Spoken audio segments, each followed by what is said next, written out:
വാർത്താ ദിനത്തിലെ പ്രധാന റിപ്പോർട്ടുകളുമായി വാർത്താമഴ ആരംഭിക്കുന്നു. ഞാൻ എസ് വിജയകുമാർ. കൊല്ലം കുളത്തൂപ്പുഴയിൽ ഓയിൽ പാം ഇന്ത്യ ലിമിറ്റഡിന്റെ എണ്ണപ്പന എസ്റ്റേറ്റിലെ തീപിടുത്തം ഇപ്പോൾ നിയന്ത്രണ വിധേയമായിട്ടുണ്ട്. അരുൺ രാജ് ഏറ്റവും പുതിയ വിവരങ്ങൾ നൽകും. കുളത്തൂപ്പുഴയിൽ നിന്ന് നേരത്തെ തീ വ്യാപകമായി പടർന്നു. അത് നിയന്ത്രണ വിധേയമല്ലാത്ത അവസ്ഥയായിരുന്നു. കഴിഞ്ഞ മണിക്കൂറുകളിൽ വലിയ ഉന്നത ഫയർഫോഴ്സ് ഉദ്യോഗസ്ഥർ അതുപോലെ നാട്ടുകാരൊക്കെ ചേർന്നാണ് തീ നിയന്ത്രണ വിധേയമാക്കിയത്. ഇപ്പോൾ ആശങ്കയൊഴിഞ്ഞു എന്നാണ് ഫയർഫോഴ്സും പോലീസും നാട്ടുകാരും ഒക്കെ അറിയിക്കുന്നത്. അരുൺ രാജ്, എന്താണ് ഏറ്റവും പുതിയ വിവരങ്ങൾ? ആശങ്കയുടെ മണിക്കൂറുകളായിരുന്നു നേരത്തെ ഉണ്ടായിരുന്നത്, അതിന് അറുതി വന്നിട്ടുണ്ടോ?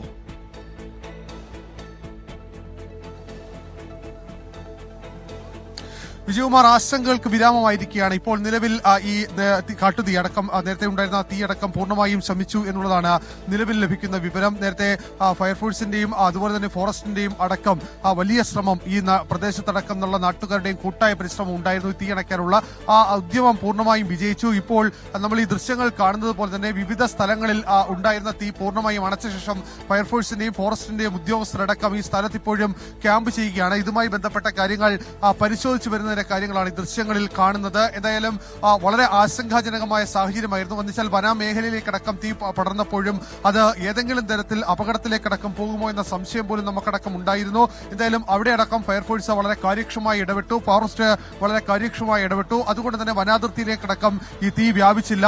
പിന്നീട് ഈ സമീപത്തേക്ക്, അത് ഈ ജനവാസ മേഖലയായിരുന്നു, ജനവാസ മേഖലയിലേക്കടക്കം തീ പടരാനുണ്ടായ സാഹചര്യം അടക്കം പൂർണ്ണമായും ശമിപ്പിക്കാൻ ഫയർഫോഴ്സിന് കഴിഞ്ഞു എന്നുള്ളതാണ്. എന്തായാലും ഒരു കൂട്ടായ പ്രയത്നം, നമ്മുടെ സർക്കാർ സംവിധാനങ്ങളുടെ കൂട്ടായ പരിശ്രമം, അതാണ് ഒരു ഒടുവിൽ ലക്ഷ്യം കണ്ടിരിക്കുന്നത്. ഈ ദൃശ്യങ്ങൾ കാണുന്നത് പോലെ തന്നെ ഇപ്പോൾ ഈ എണ്ണപ്പനകൾക്ക് മുകളിൽ ഏതെങ്കിലും തരത്തിൽ തീ ഉണ്ടെങ്കിൽ അത് പൂർണ്ണമായും മാറ്റുക എന്നുള്ളതാണ് ഇപ്പോൾ ഉദ്യോഗസ്ഥർ ലക്ഷ്യം വെക്കുന്നത്. അതുമായി ബന്ധപ്പെട്ട പ്രവർത്തനങ്ങളാണ് ഇപ്പോൾ ഉദ്യോഗസ്ഥരുടെ ഭാഗത്തുനിന്ന് ഉണ്ടാവുകയും ചെയ്യുന്നത്. ഇപ്പോൾ DFO അടക്കമുള്ളവർ ഈ സ്ഥലത്തെത്തി ക്യാമ്പ് ചെയ്യുന്നുണ്ട്. കാരണം ഏതെങ്കിലും തരത്തിൽ ഏതെങ്കിലും ഒരു മോശം സാഹചര്യം ഉണ്ടാകുമോ എന്നടക്കമുള്ള കാര്യങ്ങൾ, അങ്ങനെ ഉണ്ടായാൽ ഒരു നടപടി, അത് 24 മണിക്കൂറും ഇക്കാര്യത്തിൽ അന്വേഷണം 24 മണിക്കൂറും ഈ പ്രദേശത്ത് ജാഗ്രത ഉണ്ടാകും. അതുപോലെ തന്നെ ഈ തീപിടുത്തത്തിന്റെ കാരണം അത് സംബന്ധിച്ച് വ്യക്തമായ അന്വേഷണം നടത്തും എന്നുള്ളതാണ് നിലവിൽ ഫോറസ്റ്റ് തന്നെ വ്യക്തമാക്കുന്നത്. കാരണം ഫോറസ്റ്റിനെ സംബന്ധിച്ച് വലിയ ബുദ്ധിമുട്ടുണ്ടാക്കിയ ഒരു സംഭവമാണ്. ഇത്രയധികം പ്രദേശം, ഇത്രയധികം ഹെക്ടർ ഭൂമിയിൽ ഉണ്ടായിരുന്ന എണ്ണപ്പനകളടക്കം കത്തി നശിച്ച് അത് ചെറുതല്ലാത്ത രീതിയിൽ ആശങ്കയുണ്ടാക്കി. ഈ സാഹചര്യത്തിൽ സ്വാഭാവികമായും ഇതിലൊരു അന്വേഷണം അവർ നടത്തുന്നുണ്ട്. അതിൽ വരും മണിക്കൂറിൽ തന്നെ ഇതുമായി ബന്ധപ്പെട്ട വിശദമായ പരിശോധന നടക്കും. ഏതെങ്കിലും തരത്തിൽ ഇതിനക്കാര്യത്തിൽ അസ്വാഭാവികത ഉണ്ടെങ്കിൽ, ഏതെങ്കിലും തരത്തിൽ ആസൂത്രണം ഇക്കാര്യം നടന്നിട്ടുണ്ടെങ്കിൽ ശക്തമായ നടപടി എടുക്കും, കേസടക്കമുള്ള നടപടി എടുക്കും എന്നുള്ളതാണ് നിലവിൽ ഫോറസ്റ്റ് ഉദ്യോഗസ്ഥരടക്കം വ്യക്തമാക്കുന്നത്. എന്തായാലും ഞാൻ നേരത്തെ സൂചിപ്പിച്ചതുപോലെ തന്നെ നമ്മുടെ സേനകളുടെ, ഫയർഫോഴ്സിന്റെയും ഫോറസ്റ്റിന്റെയും ഒരു കൂട്ടായ പരിശ്രമം, ആ പരിശ്രമമാണ് ഇത്രയും മണിക്കൂറുകൾക്കകമാണെങ്കിൽ പോലും ഈ തീ പൂർണ്ണമായും നിയന്ത്രണ വിധേയമാക്കാൻ കഴിഞ്ഞത്. അത്തരമൊരു സാഹചര്യത്തിലേക്കടക്കം പോവുകയും ചെയ്തത്. ഇപ്പോൾ നിലവിൽ വിവിധ സ്ഥലങ്ങളിൽ നിന്നുള്ള ഫോറസ്റ്റിന്റെയും ഫയർഫോഴ്സിന്റെയും സംഘങ്ങളടക്കം ഇപ്പോഴും പ്രദേശത്ത് ക്യാമ്പ് ചെയ്യുകയാണ്. ഈ സ്ഥലം, നേരത്തെ നമ്മൾ ഈ നിൽക്കുന്ന ഈ പ്രദേശത്തടക്കം വലിയ തോതിൽ തീ വ്യാപിച്ചെങ്കിൽ ഇപ്പോൾ ഈ സ്ഥലം പൂർണ്ണമായും തീ കെടുത്താൻ സാധിച്ചിരിക്കുന്നു. വലിയ ഒരു എഫേർട്ട് ഇക്കാര്യത്തിൽ ഈ സേനകൾ എടുത്തു. ഈ ഫയർഫോഴ്സും ഫോറസ്റ്റും നാട്ടുകാരും എല്ലാം ചേർന്ന് എടുത്തു എന്നുള്ള കാര്യത്തിൽ പറയാതിരിക്കാൻ കഴിയില്ല. എന്തായാലും 24 മണിക്കൂറും അടുത്ത 24 മണിക്കൂർ കൂടി ഈ ജാഗ്രത സാഹചര്യത്തിൽ ഉണ്ടാകും. ആശങ്കപ്പെടേണ്ട സാഹചര്യം ജനങ്ങൾക്കില്ല എന്നുള്ളതാണ് നിലവിൽ നമ്മുടെ സർക്കാർ സംവിധാനങ്ങൾ കൂടി വ്യക്തമാക്കുന്നത്. കുളത്തൂപ്പുഴയിൽ നിന്ന് അരുൺ രാജാണ് വിവരങ്ങൾ നൽകിയത്. അരുൺ സൂചിപ്പിച്ചതുപോലെ കഴിഞ്ഞ ഏതാനും മണിക്കൂർ വലിയ ആശങ്കയുണ്ടായിരുന്നു ആ മേഖലയിൽ. ആശങ്കയ്ക്ക് ഇപ്പോൾ അറുതി വന്നിരിക്കുന്നു. തീ പൂർണ്ണമായും നിയന്ത്രണ വിധേയമായിട്ടുണ്ട്. ഉന്നത ഉദ്യോഗസ്ഥർ അവിടെ ക്യാമ്പ് ചെയ്യുന്നുണ്ട്. അടുത്ത 24 മണിക്കൂർ കൂടി ആ മേഖലയിൽ നിരീക്ഷണം തുടരും. അതേസമയം കോഴിക്കോട് വിലങ്ങാട് വനഭൂമിയിലെ തീപിടുത്തം കൂടുതൽ സ്ഥലങ്ങളിലേക്ക് വ്യാപിക്കുന്നു എന്ന വിവരം കൂടി ഇപ്പോൾ വരുന്നുണ്ട്. സമീപത്തെ കൃഷിയിടങ്ങളിലേക്കും തീ പടർന്നു. തെക്കേ വായാട് റവന്യൂ ഫോറസ്റ്റിൽ ഇന്ന് വൈകുന്നേരം 5 മണിയോടെ തീപിടുത്തമുണ്ടായത്. ആ ദൃശ്യങ്ങളാണ് പ്രേക്ഷകർ കാണുന്നത്. രാഹുൽ സുരേഷ് വിവരങ്ങൾ നൽകും. രാഹുൽ നേരത്തെ സൂചിപ്പിച്ചിരുന്നു അവിടെ ജനവാസ മേഖലയിലേക്ക് തീ പടരുന്നത് ആശങ്കയുണ്ടാക്കുന്നു എന്ന്. ഏതെങ്കിലും തരത്തിൽ നിയന്ത്രണ വിധേയമായിട്ടുണ്ടോ? കൂടുതൽ ഫയർഫോഴ്സ് ഉദ്യോഗസ്ഥരൊക്കെ അവിടെ എത്തിയിട്ടുണ്ടോ? എന്താണ് ഏറ്റവും പുതിയ വിവരങ്ങൾ? വിജയകുമാർ, നേരിയ ആശങ്ക ഈ പ്രദേശത്ത് ഇപ്പോഴും നിലനിൽക്കുന്നുണ്ട്. തീ ഇപ്പോഴും ആളിക്കത്തുകയാണ്. കൂടുതൽ പ്രദേശങ്ങളിലേക്ക് തീ പടരുന്നു എന്നാണ് നമ്മൾ മനസ്സിലാക്കുന്നത്. അതിന് കാരണം പ്രദേശത്ത് ശക്തമായ കാറ്റ് ഇപ്പോഴും നിലനിൽക്കുകയാണ്. ആദ്യം വനഭൂമിയിലായിരുന്നു ഈ തീ ആദ്യം ശ്രദ്ധയിൽപ്പെട്ടത്. 4 ഏക്കറോളം ഭൂമിയിലേക്ക് തീ പടർന്നിട്ടുണ്ട് എന്നതാണ് പ്രാഥമിക നിഗമനം. ഇപ്പോഴത് റബ്ബർ തോട്ടം ഉൾപ്പെടെയുള്ള കൃഷിഭൂമിയിലേക്ക് പടരുന്നു എന്നാണ് നാട്ടുകാരുമായി ബന്ധപ്പെടുമ്പോൾ നമുക്ക് ലഭ്യമാവുന്ന വിവരം. ഫയർഫോഴ്സിന്റെയും നാട്ടുകാരുടെയും വനം വകുപ്പിന്റെയും നേതൃത്വത്തിലാണ് ഇപ്പോൾ തീ അണയ്ക്കാനുള്ള ശ്രമം നടക്കുന്നത്. ഇതൊരു മലമ്പ്രദേശമായതിനാൽ ഫയർഫോഴ്സിന്റെ വാഹനം അവിടെ എത്തി തീ അണയ്ക്കുന്നത് സാധ്യമല്ല.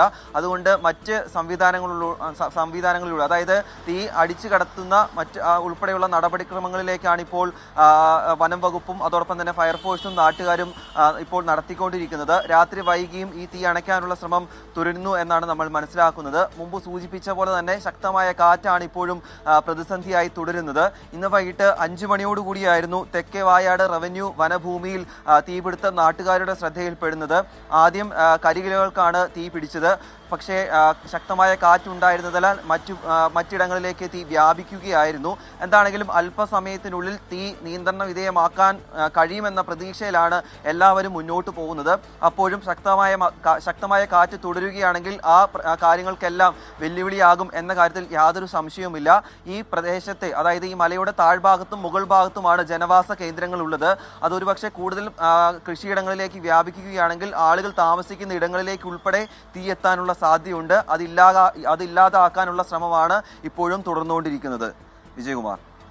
ഇന്ന് വൈകുന്നേരം 5 മണിയോടെ തീപിടുത്തമുണ്ടായി. അത് കുറെ കൂടി ആളിപ്പടരുന്നു. രാഹുൽ സൂചിപ്പിച്ചതുപോലെ ശക്തമായ കാറ്റ് ഈ മേഖലയിലുണ്ട്. അതുകൊണ്ട് കുറച്ച് ആശങ്കയുണ്ട്. ജനവാസ മേഖലയിലേക്കൊക്കെ തീ പടരുമോ എന്ന ആശങ്കയുണ്ട്. നിയന്ത്രണ വിധേയമാക്കാനുള്ള ശ്രമങ്ങൾ അവിടെ നടക്കുന്നുണ്ട്. അത് ഫലം കാണുമെന്ന് തന്നെ നമുക്ക് പ്രതീക്ഷിക്കാം. മറ്റൊരു റിപ്പോർട്ടിലേക്ക്. തിരുവനന്തപുരം മംഗലപുരത്തു നിന്ന് തട്ടിക്കൊണ്ടുപോയ വിദ്യാർത്ഥിയെ ആറ്റിങ്ങലിൽ നിന്ന് കണ്ടെത്തി. റബ്ബർ തോട്ടത്തിൽ തടഞ്ഞു വെച്ചിരുന്ന ആഷിഖിനെ പിന്തുടർന്നെത്തിയ പോലീസാണ് രക്ഷപ്പെടുത്തിയത്. ഗുണ്ടാ സംഘത്തിലെ 2 പേർ പിടിയിലായിട്ടുണ്ട്. ഒരു 7 മണിയൊക്കെ ആയപ്പോഴത്തേക്ക് ഒരു കാറിൽ 2-3 പേർ വന്ന് ഈ ആഷിഖിനെ വീട്ടിൽ നിന്ന് വിളിച്ചിറക്കി വണ്ടി കയറ്റി കൊണ്ടുപോയി. ഇപ്പോൾ 2-3 പേർ പറഞ്ഞാണ് ഞാൻ അറിഞ്ഞത്. ഞാൻ അവിടെ ഇല്ലായിരുന്നു. അപ്പം ഇതിന് 2 ദിവസം മുമ്പും ഇതുപോലെ വന്ന് ബൈക്കിൽ, ഇവിടെ വെച്ചല്ല, ആറ്റിങ്ങിൽ വെച്ചിട്ട് അങ്ങോട്ടാണ് ബൈക്കിൽ വന്ന് 2 പേർ വിളിച്ച് കയറ്റി പിന്നെ കൊണ്ടുപോയി ഒരു വീട്ടിൽ കൊണ്ടുവന്നിട്ട് അവനെ ഒരുപാട് ഉപദ്രവിക്കുകയും കഞ്ചാവൊക്കെ വലിപ്പിച്ചു. എന്നിട്ട് അവൻ്റെ ഫോണിൽ വിളിച്ചപ്പോഴത്തേക്ക് അവർ തിരിച്ചിങ്ങോട്ട് ചീത്ത വിളിക്കുകയും പോലീസുകാരുടെ അടുത്ത് കൊടുത്ത് സംസാരിച്ചപ്പോൾ പോലീസുകാരെയും ചീത്ത വിളിക്കും. അങ്ങോട്ട് ചീത്ത വിളിച്ച് അങ്ങോട്ടായി. പിന്നെ അവൻ ആരെ വേണം, ഇതിലാരോ അവനെ ചീത്ത വിളിച്ച ആളിനെ കൊടുക്കുകയാണെങ്കിൽ ഇവനെ തിരിച്ചു തരാം എന്നൊക്കെ പറഞ്ഞ് കുറേ ഇതൊക്കെ പറഞ്ഞു. അങ്ങനെ പോലീസുകാരുടെ സംസാരിച്ച ശേഷം പിന്നെ അതങ്ങ് നിർത്തി. അവർ പിന്നെ ഫോണങ്ങ് സ്വിച്ച് ഓഫ് ചെയ്ത്. MG പ്രതീഷ് വിവരങ്ങൾ നൽകും തിരുവനന്തപുരത്ത് നിന്ന്. പ്രതീഷ്, എന്താണ് അവിടെ സംഭവിച്ചത്? ഇപ്പോൾ നാട്ടുകാരൻ, ഇപ്പോൾ അയൽവാസിയാണെന്ന് തോന്നുന്നു, അദ്ദേഹം സംസാരിക്കുന്നത് കേൾക്കുമ്പോൾ തോന്നും കുറെ അവിശ്വസനീയത അതിലുമുണ്ട്. എന്താണ് സംഭവിച്ചിരിക്കുന്നതെന്നാണ് പോലീസ് പറയുന്നത്? വിജയകുമാർ, ഈ കാണാതായ 10ാം ക്ലാസ്സുകാരനെ കണ്ടെത്തുന്നതിന് തൊട്ടു മുമ്പുള്ള ബന്ധുവിന്റെ പ്രതികരണമാണ് ഇപ്പോൾ കേട്ടത്. ഇന്ന് രാത്രി 7 മണിയോടുകൂടിയാണ് മംഗലാപുരം സ്വദേശിയായ ആഷിഖിനെ കാറിലെത്തിയ 4 അംഗ സംഘം ബലമായി തട്ടിക്കൊണ്ടുപോയത്. വീട്ടിൽ നിന്ന് വിളിച്ചിറക്കി കാറിൽ കയറ്റി കൊണ്ടുപോവുകയായിരുന്നു എന്നതായിരുന്നു ബന്ധുക്കളുടെ പരാതി. തുടർന്ന് മംഗലാപുരം പോലീസ് ഈ സ്ഥലത്ത് പരിശോധന നടത്തി. ഈ തട്ടിക്കൊണ്ടുപോയ വാഹനം ആറ്റിങ്ങൽ ഭാഗത്തേക്കാണ് പോയതെന്ന് പോലീസിന് വിവരം ലഭിച്ചു. ഇതിന് പിന്നാലെയാണ് ഇതിനെ പിന്തുടർന്ന ആറ്റിങ്ങൽ പോലീസ്, മംഗലപുരം പോലീസ് ആറ്റിങ്ങൽ എത്തുകയും കീഴാറ്റിങ്ങൽ ഭാഗത്ത് വെച്ച് ഇവരെ കണ്ടെത്തുകയും ചെയ്തിരിക്കുന്നത്. കീഴാറ്റിങ്ങൽ ഒരു റബ്ബർ തോട്ടത്തിലായിരുന്നു ഈ തട്ടിക്കൊണ്ടുപോയ ആഷിഖ് ഉണ്ടായിരുന്നത്. പോലീസ് എത്തിയ ഉടൻ തന്നെ ഈ തട്ടിക്കൊണ്ടുപോയ സംഘം രക്ഷപ്പെടാൻ ശ്രമിച്ചു. ഇതിൽ 2 പേരെ നിലവിൽ പോലീസ് കസ്റ്റഡിയിൽ എടുത്തിട്ടുണ്ട്. ഇവർ ഗുണ്ടാ സംഘങ്ങളിൽ ഉൾപ്പെട്ടവരാണ് എന്നതാണ് പ്രാഥമികമായും പോലീസ് നൽകുന്ന വിവരം. നേരത്തെയും സമാനമായ രീതിയിൽ ആഷിഖിനെ തട്ടിക്കൊണ്ടുപോയി എന്ന് ബന്ധുക്കൾ പറയുന്നുണ്ട്. മാത്രമല്ല, അന്ന് ഈ ലഹരിയടക്കം ഈ ആഷിഖിനെ കൊണ്ട് ഉപയോഗിപ്പിച്ചു എന്ന കാര്യവും ബന്ധുക്കൾ പറഞ്ഞു. ഇതടക്കമുള്ള കാര്യങ്ങൾ നിലവിൽ പോലീസ് പരിശോധിക്കുന്നുണ്ട്. ഇതിന് പിന്നിൽ ലഹരി മാഫിയ സംഘമാണോ എന്നൊരു സംശയവും നിലവിൽ പോലീസിനുണ്ട്. അതടക്കമുള്ള കാര്യങ്ങൾ പരിശോധിക്കുമെന്നതാണ് നിലവിൽ മംഗലപുരം പോലീസ് അറിയിച്ചിരിക്കുന്നത്. കസ്റ്റഡിയിലെടുത്ത 2 പേരെ വിശദമായി ചോദ്യം ചെയ്ത് വരികയാണ്. ഇത്തരത്തിൽ ഈ 10ാം ക്ലാസ്സുകാരനെ തട്ടിക്കൊണ്ടുപോയതിന്റെ കാരണമാണ് പോലീസ് ഇപ്പോൾ അന്വേഷിക്കുന്നത്. ഇവരെ ചോദ്യം ചെയ്തതിലൂടെ അതിന്റെ കാരണം കണ്ടെത്താൻ കഴിയുമെന്നതാണ് നിലവിൽ പോലീസ് അറിയിക്കുന്നത്. ഗുണ്ടാ സംഘത്തിലെ 2 പേർ പിടിയിലായിട്ടുണ്ട്. അവരെ വിശദമായി ചോദ്യം ചെയ്യുകയാണ്. എന്തുകൊണ്ടാണ് ഈ 10ാം ക്ലാസ്സിൽ പഠിക്കുന്ന ഈ കുട്ടിയെ തട്ടിക്കൊണ്ടുപോയി? തുടർച്ചയായി തട്ടിക്കൊണ്ടുപോകൽ ശ്രമവും നടന്നിട്ടുണ്ട്. അപ്പോൾ അതിൻ്റെ കാരണം എന്ത് എന്ന് പോലീസ് കണ്ടുപിടിക്കും. ചോദ്യം ചെയ്യൽ ഇപ്പോഴും തുടരുകയാണ്. 2 പേരാണ് ഇപ്പോൾ കസ്റ്റഡിയിലുള്ളത്. ആഷിഖിനെ ഒരു റബ്ബർ തോട്ടത്തിൽ നിന്നാണ് പോലീസ് സംഘം വളരെ സാഹസികമായി മോചിപ്പിച്ചത്. MG പ്രതീഷാണ് വിവരങ്ങൾ നൽകിയത്. പാതിവില തട്ടിപ്പിൽ കേസെടുത്ത എൻഫോഴ്സ്മെന്റ് ഡയറക്ടറേറ്റ് ED കൊച്ചി യൂണിറ്റാണ് കേസ് രജിസ്റ്റർ ചെയ്തത്. പ്രധാനമന്ത്രിയുടെ ചിത്രം ഉൾപ്പെടെ ദുരുപയോഗം ചെയ്തു എന്ന IB റിപ്പോർട്ടിന് പിന്നാലെയാണ് EDയുടെ നടപടി. കേരളമാകെ നടന്ന കോടികളുടെ പാതിവില തട്ടിപ്പിൽ സുപ്രധാന നീക്കമാണ് EDയുടെ ഭാഗത്തു നിന്നുണ്ടായത്. തട്ടിപ്പിന് പ്രധാനമന്ത്രിയുടെ ചിത്രമടക്കം ദുരുപയോഗം ചെയ്തെന്ന IB റിപ്പോർട്ടിന് പിന്നാലെ ED Kochi unit case register ചെയ്തു. സംസ്ഥാന പോലീസിന്റെ അന്വേഷണ പുരോഗതി വിലയിരുത്തിയ ശേഷം കേസ് ഏറ്റെടുക്കാനായിരുന്നു നേരത്തെയുള്ള തീരുമാനം. തട്ടിപ്പിലൂടെ കള്ളപ്പണം വെളുപ്പിക്കൽ നടന്നിട്ടുണ്ടോ എന്നും അനന്തകൃഷ്ണൻ സ്വന്തമാക്കിയ പണം വിദേശത്തേക്ക് കടത്തിയോ എന്നും ED പരിശോധിക്കും. നിലവിൽ സംസ്ഥാന സർക്കാർ ക്രൈംബ്രാഞ്ചിന് കേസ് കൈമാറിയിട്ടുണ്ട്. ഇവരിൽ നിന്ന് ED അന്വേഷണ സംഘം വിവരങ്ങൾ തേടും. അനന്തകൃഷ്ണൻ ഉൾപ്പെടെയുള്ളവരെ കേസിന്റെ ഭാഗമായി എൻഫോഴ്സ്മെന്റ് ഡയറക്ടറേറ്റ് ചോദ്യം ചെയ്യും.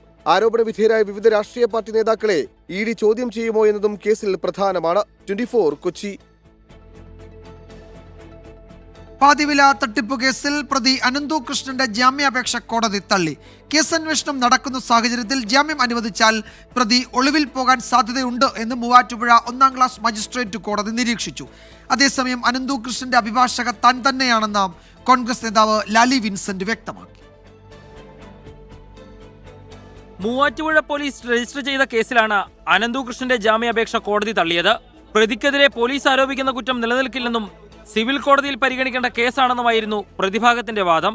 പോലീസ് പറയുന്നത് പോലെ 7 കോടി രൂപയുടെ തട്ടിപ്പ് നടന്നിട്ടില്ലെന്നും പ്രതിക്കെതിരെ ചുമത്തിയിട്ടുള്ള വകുപ്പുകൾ നിലനിൽക്കില്ലെന്നും പ്രതിഭാഗം കോടതിയിൽ വാദിച്ചു. ഉച്ചയ്ക്ക് ശേഷം കേസ് പരിഗണിച്ചപ്പോൾ ജാമ്യാപേക്ഷ തള്ളുന്നതായി കോടതി വ്യക്തമാക്കി. ജാമ്യം നൽകുന്നത് കേസന്വേഷണത്തെ ബാധിക്കുമെന്നും പരാതിക്കാരെ പ്രതി സ്വാധീനിക്കാൻ ഇടയുണ്ടെന്നും കോടതി ഉത്തരവിൽ പറഞ്ഞു. പ്രതിക്ക് ഒരു കാരണവശാലും ജാമ്യം അനുവദിക്കരുതെന്നായിരുന്നു പ്രോസിക്യൂഷന്റെ വാദം. അതേസമയം അനന്തുകൃഷ്ണന്റെ അഭിഭാഷക താൻ തന്നെയാണെന്ന് കോൺഗ്രസ് നേതാവ് ലാലി വിൻസെന്റ് വ്യക്തമാക്കി. രാഷ്ട്രീയ നേതാക്കൾക്കുൾപ്പെടെ പണം നൽകിയ കാര്യം അനന്തുകൃഷ്ണന്റെ ഡയറിയിൽ എഴുതിയിട്ടുണ്ട്. ഈ ഡയറി അശോക ഫ്ളാറ്റിൽ നിന്ന് പോലീസ് കസ്റ്റഡിയിലെടുത്തിട്ടുണ്ടെന്നും ലാലി വിൻസെന്റ് പറഞ്ഞു. പേഴ്സണൽ ഡയറി നഷ്ടപ്പെടാതെ സൂക്ഷിക്കേണ്ടി വരും. പോലീസിന്റെ കയ്യിലുണ്ട്. അത് റെക്കോർഡഡ് ആണ്, ഓൾറെഡി റെക്കോർഡഡ് ആണ്. അനന്തു പറഞ്ഞ കാര്യം ഞാൻ പറയേണ്ട കാര്യമില്ല. ഓൾറെഡി പോലീസിനോട് പറഞ്ഞിട്ടുണ്ട്. മജിസ്ട്രേറ്റ് കോടതി ജാമ്യാപേക്ഷ തള്ളിയ സാഹചര്യത്തിൽ മേൽക്കോടതിയെ സമീപിക്കാനാണ് പ്രതിഭാഗത്തിന്റെ തീരുമാനം. അതേസമയം തട്ടിപ്പ് പരാതിയിൽ പൊൻകുന്നം പോലീസും ഇന്ന് അനന്തുകൃഷ്ണന്റെ അറസ്റ്റ് രേഖപ്പെടുത്തി. ശ്യാംകുമാർ, 24 കൊച്ചി. കോട്ടയം ഗാന്ധിനഗർ സ്കൂൾ ഓഫ് നഴ്സിംഗിൽ ക്രൂരമായ റാഗിംഗ്. 1-ാം വർഷ വിദ്യാർത്ഥികളെ 3-ാം വർഷ വിദ്യാർത്ഥികൾ കോമ്പസ് ഉപയോഗിച്ച് മുറിവേൽപ്പിച്ചു. 5 വിദ്യാർത്ഥികൾക്കെതിരെ പോലീസ് കേസെടുത്തു. ടോബി ജോൺസൺ വിവരങ്ങൾ നൽകും കോട്ടയത്ത്. ടോബി, എന്തൊക്കെയാണ് വിവരങ്ങൾ? ഈ പരാതിയിൽ തുടർ നടപടികളിലേക്ക് കടക്കുകയാണോ പോലീസ്?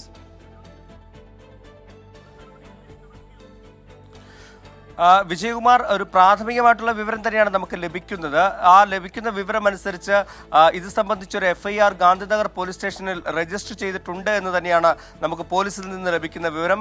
അതിക്രൂരമായിട്ടുള്ള റാഗിംഗ് നടന്നു എന്നുള്ള വിവരം തന്നെയാണ് നമുക്ക് ലഭിക്കുന്നത്. 1-ാം വർഷ വിദ്യാർത്ഥികളെ 3-ാം വർഷ വിദ്യാർത്ഥികൾ ചേർന്നാണ് ഇത്തരത്തിലുള്ള ഒരു ക്രൂര പീഡനത്തിന് ഇരയാക്കിയത് എന്നുള്ള വിവരമാണ്. കോമ്പസ് ഉപയോഗിച്ച് മുറിവേൽപ്പിക്കുന്നു. ഒപ്പം തന്നെ ഡംബൽ പോലെയുള്ള ഈ ഭാരോദ്വഹനത്തിനൊക്കെ ഉപയോഗിക്കുന്ന മറ്റ് വസ്തുക്കൾ ഉപയോഗിച്ച് അവരുടെ സ്വകാര്യ ഭാഗങ്ങളിൽ കെട്ടിത്തൂക്കി വേദനിപ്പിച്ചു. അങ്ങനെ കഴിഞ്ഞ തുടർച്ചയായിട്ടുള്ള ദിവസങ്ങളിൽ ഇത്തരത്തിലുള്ള ചില റാഗിംഗ് അവിടെ നടന്നു എന്നുള്ള ചില നിർണായക വിവരങ്ങളാണ് ഇപ്പോൾ പുറത്തു വരുന്നത്. ഇതുമായി ബന്ധപ്പെട്ട 5 പേർക്കെതിരെ, 5 വിദ്യാർത്ഥികൾക്കെതിരെ, സീനിയേഴ്സ് ആയിട്ടുള്ള 3-ാം വർഷ വിദ്യാർത്ഥികൾക്കെതിരെ കേസെടുത്തു ഗാന്ധിനഗർ പോലീസ് എന്നാണ് നമുക്ക് മനസ്സിലാക്കാൻ സാധിക്കുന്നത്. അവരുടെ അറസ്റ്റ് അടക്കമുള്ള നടപടികളിലേക്ക് പോലീസ് ഉടൻ കടന്നേക്കുമെന്നുള്ള കാര്യങ്ങൾ കൂടി നമുക്ക് ഇപ്പോൾ ലഭിക്കുന്നുണ്ട്. കഴിഞ്ഞ 3 മാസത്തോളമായി ഈ ക്രൂര പീഡനം, ഈ റാഗിംഗ് നടന്നു വരികയായിരുന്നു. ഈ വിദ്യാർത്ഥികൾ, 1-ാം വർഷ വിദ്യാർത്ഥികൾ പേടിച്ച് ഭയന്നിട്ട് ഈ വിവരം പുറത്ത് പറയാതിരിക്കുകയായിരുന്നു എന്നാണ് മനസ്സിലാക്കാൻ സാധിക്കുന്നത്. അവസാനം പൊറുതിമുട്ടി ഒടുവിൽ സഹിക്കാൻ പറ്റാതെ വന്നൊരു ഘട്ടത്തിലാണ് ചില വിദ്യാർത്ഥികൾ ഗാന്ധിനഗർ പോലീസിലേക്ക് എത്തുകയും പരാതി നൽകുകയും ചെയ്തത്. എന്തായാലും തുടർ നടപടികൾ, ശക്തമായ നടപടികൾ ഉണ്ടാകുമെന്ന് തന്നെയാണ് പോലീസിന്റെ ഭാഗത്തു നിന്ന് ലഭിക്കുന്ന വിവരം. 5 വിദ്യാർത്ഥികൾക്കെതിരെ പോലീസ് കേസെടുത്തിട്ടുണ്ട്. കൂടുതൽ അന്വേഷണം നടത്തുകയാണ്. അറസ്റ്റ് ഉൾപ്പെടെയുള്ള നടപടികളിലേക്ക് പോലീസ് കടക്കും എന്നാണ് ഞങ്ങളുടെ കോട്ടയം ബ്യൂറോ റിപ്പോർട്ട് ചെയ്യുന്നത്. ടോബി ജോൺസൺ ആണ് വിശദാംശങ്ങൾ നൽകിയത്. വീണ്ടും വന്യജീവി ആക്രമണത്തിൽ 1 ജീവൻ കൂടി പൊലിഞ്ഞ ഞെട്ടലിൽ വയനാട്. വയനാട് നൂൽപ്പുഴ കാപ്പാട് കാട്ടാനയുടെ ആക്രമണത്തിൽ കൊല്ലപ്പെട്ടത് മാനു എന്ന ആദിവാസി യുവാവ്. സംസ്ഥാനത്ത് തുടർച്ചയായി ഉണ്ടാകുന്ന കാട്ടാന ആക്രമണങ്ങളുടെ പശ്ചാത്തലത്തിൽ വനംവകുപ്പ് ഉദ്യോഗസ്ഥരുടെ ഉന്നതതല യോഗം നാളെ ചേരും. വയനാട് ജില്ലയിൽ ഫാർമേഴ്സ് റിലീഫ് ഫോറം നാളെ ഹർത്താലിന് ആഹ്വാനം ചെയ്തു. ഇന്നലെ രാത്രി 7:30യോടെയാണ് മാനു കാപ്പാട് അടിയ ഉന്നതിയിലെ ബന്ധുവീട്ടിലേക്ക് വന്നത്. ഉന്നതിക്ക് തൊട്ടു താഴെ വെച്ചായിരുന്നു കാട്ടാന ആക്രമണം. പിന്നെ ഞാൻ അവിടെ അരി ഇട്ടുകൊണ്ടിരിക്കുക. അപ്പോൾ കയറി വന്നപ്പോൾ ആനയും വന്നു. ആന വെള്ളം കുടിച്ചുകൊണ്ടിരിക്കുക. 3 ആന വന്നു. 1 ആന വെള്ളം കുടിച്ചു പോയി. 2 ആനയും വെള്ളം കുടിച്ചു പോയി. അപ്പോൾ 1 ആന വന്നപ്പോഴാണ് ഇയാളെ. കേരള തമിഴ്നാട് അതിർത്തിയായ പാട്ടവയൽ നൂൽപ്പുഴ പ്രദേശത്താണ് കാട്ടാന ആക്രമണം. സ്വയം സന്നദ്ധ പുനരധിവാസ പദ്ധതി പ്രദേശമാണിത്. ജനറൽ കുടുംബങ്ങൾക്ക് നഷ്ടപരിഹാരം നൽകി ഒഴിപ്പിച്ചുവെങ്കിലും ആദിവാസി കുടുംബങ്ങൾ പദ്ധതിയുടെ ഭാഗമല്ല. റീബിൽഡ് കേരളയിലാണ് സ്വയം സന്നദ്ധ പുനരധിവാസം കേരള സർക്കാർ നടപ്പിലാക്കുന്നത്. ആ പദ്ധതിയുടെ ഏറ്റവും വലിയ ഡ്രോബാക്ക് എന്ന് പറയുന്നത് ജനറൽ വിഭാഗത്തിൽപ്പെട്ട ആളുകളെ മാത്രമാണ് മാറ്റാൻ കഴിയുന്നത് എന്നുള്ളതാണ്. ഇപ്പോൾ ഈ പ്രദേശത്ത് 3 വീട്ടിൽ 6 കുടുംബമുള്ളത് ട്രൈബൽ കുടുംബമാണ്. തൊട്ടപ്പുറത്ത് 9 കുടുംബമുള്ള ട്രൈബൽ കോളനിയുണ്ട്. ഇവർ മാറാൻ തയ്യാറാണ്. പക്ഷേ ഗവൺമെൻറ്റിൻ്റെ നിയമപ്രകാരം ഈ പദ്ധതിയിലെ പണം ഇവർക്ക് ലഭ്യമാവില്ല എന്നുള്ളതാണ്. പ്രതിഷേധത്തെ തുടർന്ന് വൈൽഡ് ലൈഫ് വാർഡൻ വരുണ്ടാലിയ സ്ഥലത്തെത്തി ജനപ്രതിനിധികളുമായും രാഷ്ട്രീയ നേതാക്കളുമായും ചർച്ച നടത്തി. പോസ്റ്റ്മോർട്ടം നടന്ന ബത്തേരി താലൂക്ക് ആശുപത്രിയിലും വയനാട് വൈൽഡ് ലൈഫ് വാർഡൻ ഓഫീസിന് മുന്നിലും UDF പ്രവർത്തകർ പ്രതിഷേധിച്ചു. UDF നിയോജകമണ്ഡലം ചെയർമാൻ DP രാജശേഖരനെ പോലീസ് തടഞ്ഞത് തർക്കത്തിനിടയാക്കി.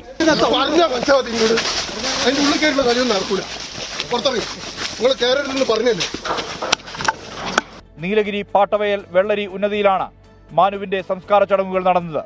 24 വയനാട്.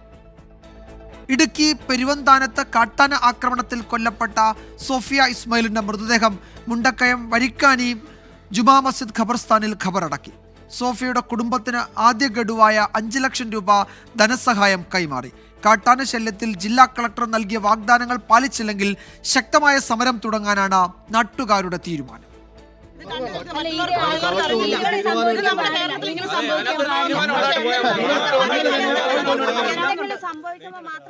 8 മണിക്കൂർ നീണ്ട പ്രതിഷേധത്തിനൊടുവിലാണ് സോഫിയയുടെ മൃതദേഹം പുലർച്ചെയോടെ നാട്ടുകാർ വിട്ടു നൽകിയത്. TRNT എസ്റ്റേറ്റിലെ കാട്ടാനശല്യത്തിന് പരിഹാരം കണ്ടിരുന്നുവെങ്കിൽ ഒരു ജീവൻ കൂടി നഷ്ടമാവില്ലായിരുന്നു. പ്രശ്നങ്ങളെല്ലാം പരിഹരിക്കുമെന്നാണ് ഇന്ന് ജില്ലാ കളക്ടർ നൽകിയ ഉറപ്പ്. ഇവർക്ക് ഉള്ള ജോലിയുടെ കാര്യമാണ്, അത് സർക്കാർ തലത്തിലാണ് തീരുമാനമെടുക്കേണ്ടത്. ഞാൻ അതിലേക്കുള്ള റെക്കമെൻഡേഷൻ അയക്കും. 4ാമത്തെ കാര്യം, ഇത് ഇങ്ങനെ മെയിൻറ്റെയിൻ ചെയ്യാതിട്ടതിന്റെ കാരണത്തെ കൊണ്ടാണ് ഇവിടേക്ക് വന്നിട്ടുള്ളത്. സോ അതിന്റെ കാര്യത്തിലുള്ള നടപടിയും എടുക്കും. സോഫിയയുടെ കുടുംബത്തിന് ആദ്യ ഗഡുവായി 5 ലക്ഷം രൂപ സഹായധനം കൈമാറി. നടപടിക്രമങ്ങൾ പൂർത്തിയാക്കി ബാക്കി തുക ഉടൻ കൈമാറും. സർക്കാർ നഷ്ടപരിഹാരം മാത്രം നൽകി കൈയൊഴിയുകയാണെന്നാണ് ഡീൻ കുര്യാക്കോസ് MP-യുടെ വിമർശനം. ഈ വിഷയവുമായി ബന്ധപ്പെട്ട് സർക്കാർ ഇപ്പോൾ സ്വീകരിച്ചുകൊണ്ടിരിക്കുന്ന ഒരു സമീപനം, ഒരാൾ മരണപ്പെട്ടു കഴിഞ്ഞാൽ അപ്പോൾ തന്നെ നഷ്ടപരിഹാരത്ത് കൊടുക്കുക, അതോടുകൂടി ഈ ബാധ്യത തീരുന്നു. യാതൊരു ശ്രദ്ധയുമില്ലാതെ ആളുകളെ വീണ്ടും വീണ്ടും കുരുതി കൊടുക്കുന്ന തരത്തിലേക്ക് കാര്യങ്ങൾ പോകുന്നു. അങ്ങേയറ്റം പ്രതിഷേധകരമാണ്. മുണ്ടക്കയം മെഡിക്കൽ ട്രസ്റ്റ് ആശുപത്രിയിൽ ഇൻക്വസ്റ്റ് നടപടികൾ പൂർത്തിയാക്കിയാണ് മൃതദേഹം പോസ്റ്റ്മോർട്ടത്തിനായി കാഞ്ഞിരപ്പള്ളിയിലേക്ക് മാറ്റിയത്. കാട്ടാനശല്യത്തിൽ അടിയന്തര പരിഹാരമില്ലെങ്കിൽ വീണ്ടും പ്രതിഷേധത്തിനാണ് നാട്ടുകാരുടെ തീരുമാനം. മന്ത്രി അടക്കമുള്ള ആൾക്കാരോട് നിവേദനം കൊടുത്തിട്ടുണ്ട്. ഫോറസ്റ്റിലെ ഉന്നത ഉദ്യോഗസ്ഥന്മാരുടെ ചീഫ് ലൈഫ് വാർഡനോട് വരെ പരാതി പറഞ്ഞു. അവർ വന്ന് പ്രഹസനമായിട്ട് വന്ന് 2 വെടിയും പൊട്ടിച്ചിട്ട് പോവും. പിറ്റേ ദിവസം ഇത് തന്നെ. ഒരാഴ്ചക്കിടെ ജില്ലയിൽ കാട്ടാനാക്രമണത്തിൽ കൊല്ലപ്പെടുന്ന 2ാമത്തെയാളാണ് സോഫിയ. 24 ഇടുക്കി. ഈ റിപ്പോർട്ടോടെ വാർത്താമഴ അവസാനിക്കുന്നു. നാളെ വീണ്ടും കാണാം. Good night.